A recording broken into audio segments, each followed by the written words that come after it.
kita kena tengok pula kata nama yang mana satu. Okey, kata nama yang mana satu. Kalau nanti saya bagi nota ringkasan. Okey. Kata nama yang pertama adalah kata nama apa? Kata nama am. Ada satu lagi kata nama khas. Okey, kalau kata nama khas, panggilan dia dalam bahasa kata bahasa itu kita panggil dia al-ma'rifah. Kalau kata nama am, kita panggil dia an-nakirah. Mana satu infinite, mana satu definite? Coba kita dah. Al-ma'rifah. Okey, D D-E-F-I-N-I-T lah. Okey. Ya, itu Inggeris kan? E, okey. Ni in T juga kan? Sama juga kan? Indefinite. Okey. Okey. Jalan dua-dua ni. Okey. Kenapa perlu tahu kedua-duanya? Okey.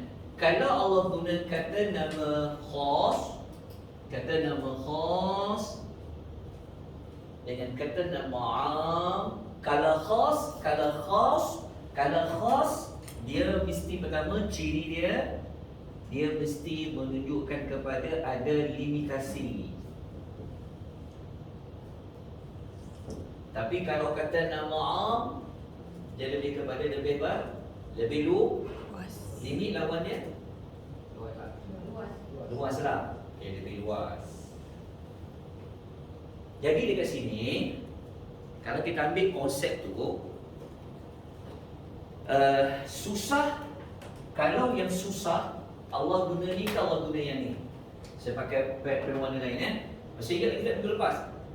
Yang susah Allah guna am ke khas? Khas. Sebab apa ada kata khas? Dia ada limit. Sebab ada alif lam. Alif lam dia mesti khas. Kalau tanwin dia mesti am. Okey, kat situ susah tu apa? Maka sesungguhnya bersama susah itu ada senang. Okey, so susah tu dia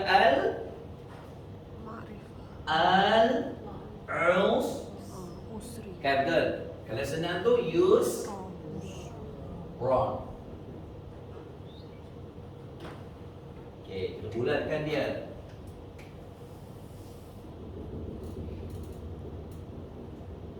Okey, yang ini. Okey. Jelas. Okey. Pelan-pelan. Okey. Kalau susah Allah guna kata nama khas akan menunjukkan kepada limitasi. Kalau senang Allah menggunakan kata nama am menunjukkan keluasan. Maknanya susah itu banyak ke senang itu banyak? Senang tu sebenarnya lagi banyak, lebih luas. Susah tu sebenarnya hanyalah macam tak banyak pun. Faham tak maksud dia? Faham. Contohnya saya kata kursi ini khas untuk guru. Maknanya siapa yang boleh duduk? Guru sahaja. Kursi ini siapa-siapa boleh duduk. Maknanya siapa-siapa boleh duduk. Lepas tu dia panggil khas dengan am. Jadi dekat ayat ni tengok ambil balik yang konsep ni kita pakaikan dekat sini. Sekali dengan ayat kita maka sesungguhnya bersama susah itu ada senang. Maknanya Allah nak sampaikan apa? Ambil konsep ni. Sesungguhnya susah itu sikit, senang itu banyak. Boleh faham? Ke tak faham? Faham tak? Kita tak jumpa dah terjemahan macam tu. Sebab terjemahan hanya menterjemahkan bersama susah ada senang. Betul tak? Maknanya Tuhan kata susah tapi ada senang. Susah ada senang. Tapi apabila kita mendalami lagi, kita akan mengetahui Tuhan nak bagi tahu susah ni sebenarnya tak banyak pun, senang tu yang banyak. Okey. Macam mana kita tahu susah tu sikit, senang tu banyak? Kita melihat fungsi ini. Faham? Okey, konsep lain, ambil contoh lain. Kita ambil surah Al-Asri, kita belajar dah minggu lepas, tapi kita ambil balik nanti waktu kita belajar surah Al-Asri, kita ulang dah ya. Kita akan kata sila rujuk kelas sekian-sekian. Tapi kalau tengok dia diam je, kita akan terlambat dia semula. Don't worry. Okey. Okey. Cikgu kena banyak sabar. Gimana dulu ni? Okey.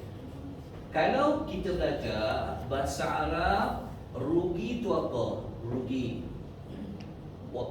Ejaan dia adalah khusrun.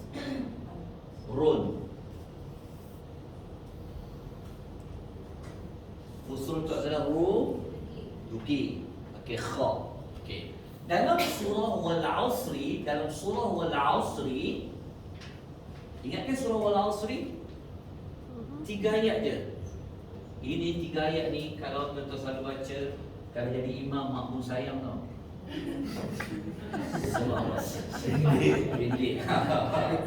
Okey, so rugi ketika Allah Ta'ala nak menggambarkan siapa buang masa, dia tak isi masa dia dengan beriman, dia tak isi masa dia dengan solat, Allah kata dia akan jatuh dalam kerugian. Tapi kita nak tahu rugi tu banyak tak rugi dia, ataupun rugi hanya 10%, 20%, macam mana kita nak tahu? Kita tengok rugi tu guna kata nama apa? Okey. Allah. Okey, adakah Allah guna al-khusr ataupun Allah guna khusr saja? Okey, tengok dalam Al-Quran tu, tengok dalam surah Al-Asr wal-Asr.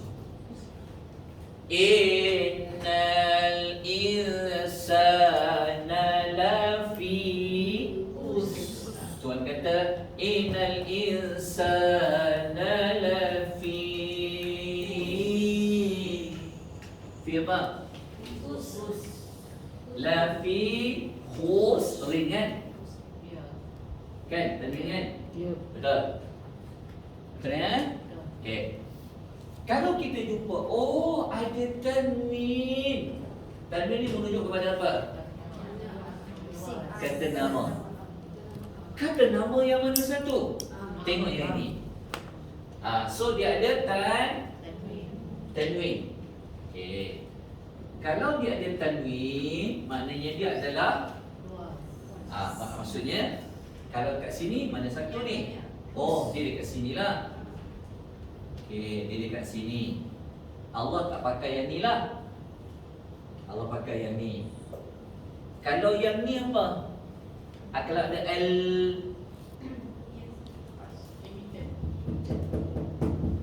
dia adalah kata nama. Okey, kata nama khas. Sebab apa kita namakan dia kata nama khas? Sebab dia ada alif lam. Tapi kalau dia tak ada, dia pakai tanwin, maknanya kata nama am. Kalau dia kata nama am, maksudnya lebih luas. Maknanya rugi dekat sini, rugi yang bagaimana? Rugi yang sangat, rugi segala sudut. Peh ke dok peh? Ya? Boleh faham? Okey, saya ulang balik lah. Tapi tak apa, kita akan surah lain. Okey, satu lagi. Sebab depan ni kita akan belajar surah Al-Ikhlas. Surah Al-Ikhlas. Okey, dah boleh jelas setakat ni ya? Okey. Sekarang mari saya buat contoh lain ya. Saya buat contoh lain. Kita kena habiskan surah Asy-Syarah hari ini.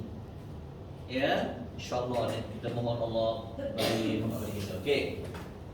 Cuba kita tengok surah Al-Ikhlas, kata Allah ni dia mempunyai nama Ahadun. Ahadun. Qul huwallahu ahad. Ahad tu maksudnya apa? Maha Esa, ataupun kita kata the one. Okey, Maha Esa, ataupun kita kata Allah tu adalah Maha Tunggal. Okey, sekarang ni kita nak tengok keesaan Allah tu Esa yang bagaimana. Betul tak? Kenapa? Kerana Tuhan Ahadun kata nama ke kata kerja? Kata nama. Macam mana boleh tahu kata nama? Bila dia tanwin. Okey, kata nama. Okey. Kan nama Allah. Kata nama lah. Okey. Okey, sekarang ni kita kena tahu pula langkah kedua, kata nama yang mana satu? Okey. Kata nama am ke kata nama khas? Macam mana tu tentang kata nama am? Sebab dia tanwin. So kita letak pindah ke sini. Dia maknanya ahadun. Kalau nak jadikan kata nama am, nak tukar dia pada kata nama khas, kita tambah apa? Alif lam. Okey, tu boleh jadi salah dah ni. Alhamdulillah Betul, mudah je sebenarnya. Al-Ahadu, betul tak? Okey. Allah boleh tak beza, boleh tukar je. Ahadun Al-Ahadu. Dia buang tambah. Cukuplah. Tapi berbeza makna. Okey. Kalau Allah kata bukan yang ini, bukan tapi kata dun ahadun, maknanya keesaan Allah ini ada limitasi ke atau luar? Luar. Kalau dia luar membawa mana apa? Lagi dia kata katakanlah dia Maha Esa. Kalau luas kita kata Esa dalam pelbagai sudut. Maknanya Tuhan ni Esa, semua Tuhan tu Esa dalam pelbagai sudut, zat, sifat, perbuatan. Tapi kalau kita tak mengenali ini, kita kata Tuhan tu Maha Esa je. Mungkin part ni je dia tunggal, part lain ada kursi-kursi. Tak ada. Okey, boleh faham? Okey, saya tukar pula konsep satu lagi. Ni kita terus masuk ya. Surat Al-Ikhlas juga. Okey, saya tukar ni. Okey, ingat tak nama Allah yang kedua dalam surah Al-Ikhlas? Nama apa? Al-Samad. Okey, Allahu Samad. Al-Samad. Okey. Al-Samad. Okey, As-Samad itu maksud dia apa? Nama-nama Allah lah, betul tu. Makna dia Tuhan yang apa? As-Samad ni maknanya Tuhan yang menjadi tempat, ya, tempat bergantung. Okey, tempat berharap, tempat bersandar. Okey. Sekarang ni nak tengok Allah ni menjadi tempat bergantung, tempat makhluk, tempat bergantung sejauh mana kebergantungan makhluk kepada Tuhan tu, sejauh mana kebergantungan tu. Maka kita kena tengok kata nama ke kata khas.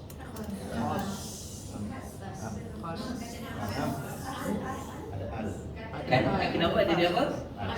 Dia ada al. Okey, alhamdulillah. Okey, al. Kalau dia ada L, ambil formula ni, maknanya dia adalah, dia bukan ini, tapi dia ini. As-Samad. Kalau dia kata nama khas, dia akan membawa apa? Limitasi. Limitasi ni maksudnya dia akan mengecilkan. Maknanya Allah ni tempat makhluk bergantung, menunjukkan bahawa kebergantungan makhluk kepada Allah tu hanya di dia saja. Limit dekat dia saja, tak boleh pada makhluk lain. Boleh dapat? Cuma dalam terjemahan kita, dia hanya tulis Allah itu tempat semua makhluk bergantung bersandar. Dan dah boleh faham dah tu. Kita kena kuatkan lagi. Maknanya hanya dia je. Kau nak minta apa, nak tolong apa, perlindungan apa, nak minta apa-apa, nak bergantung kat dia je. Kenapa kita kata dekat dia sahaja? Dia telah gunakan yang ini. Berbeza tak dengan ahadu dengan F4 tadi? Okey, boleh faham? Kalau boleh faham ni nanti senang buat lagi tubi. Belajar makrifah nakirah je. Faham, alhamdulillah. Okey, dah selesai dah. Kita patah balik ke sini. Sebab kita bantu rakan kita yang tak ada juga betul. Tapi kita dah guna konsep dia. Okey, kalau yang tadi rugi banyak ke rugi sikit? Rugi banyak. Macam mana tahu banyak? Sebab dia kata nama Allah ni dia Esa dalam Esa skop keesaan dia tu sikit ke banyak? Banyak. Maknanya Esa besarkan sesuatu perkara. Membesarkan satu perkara ni, Allah nak besarkan apa? Yang senang ke susah? Yang senang. Sedih. Tapi kalau kita nak belajar, kita nampak macam kita jumpa susah, lalu kesulitan, lalu masalah, kita fokus masalah. Kita tak nampak di sebalik masalah tu dapat apa lagi. Kita nak fokus ke situ, diam hati kita tu. Patutnya kita kena fikir, alah, satu masalah Allah akan bagi nanti lebih banyak kesenangan. Benda susah sebenarnya di sebalik itu ada senang. Macam kita guna istilah bersusah-susah dahulu, bersenang-senang kemudian. Kalau ikut konsep ni, bersusah-susah tu sikit je, senang tu banyak. Tapi nak lalu, nak tempuh susah tu, macam mana cara dia? Ambil balik surah Al-Duha. Sebab kalau senang tu kita lega lah, tapi nak tempuh yang satu susah tu, nak dapat senang yang banyak tu yang nak. Tapi kita dah diberi motivasi oleh Tuhan bahawa memang susah, tapi nanti susah kau ni kau akan dapat banyak senang. Jadi Allah kata, ya. Ada perbezaan kan? Pasal dalam definisi itu bersama kesusahan ada kesenangan. Dia tak cakap selepas kan? Betul? Masuk lain dah tu kan? Kalau selepas. Iya. Tapi ada ayat yang sebut selepas lah. Ada ayat ni. Bersama tu maksudnya Tuhan bagi tahu sebenarnya ada dah benda lain Tuhan nak bagi.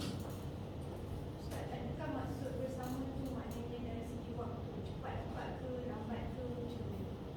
Iyalah, kebersamaan itu dia akan ambil waktu.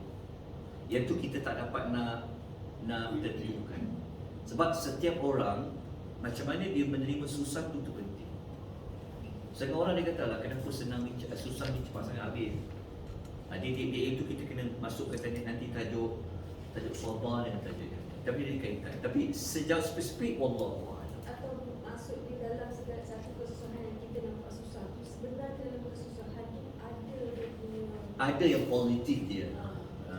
Allah nak bagi benda lain yang lebih daripada susah tu. Sebenarnya ada benda yang kita akan dapat yang lebih banyak bagus dia, yang akan menyenangkan kita, menggembirakan kita.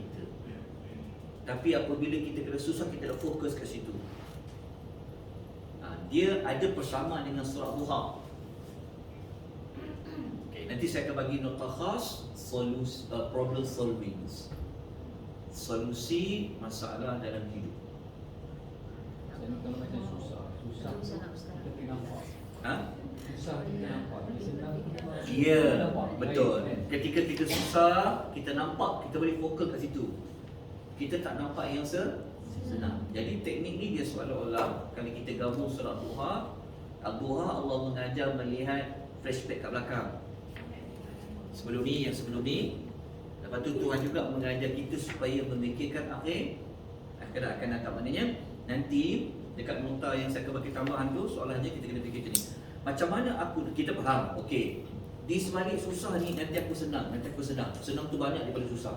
Tapi nak menempuh susah tu, macam mana nak lalu dia? Cakap senang lah, berat mata memandang, lagi baru memikul. Tapi kita kena beri kuat semangat. Tu yang Al-Duha mengajar kita, ingat balasan-balasan di akhirat tu apa. Jadi kita kena tukar masalah tu. Cara dia, nanti saya akan bagi nota khas tu.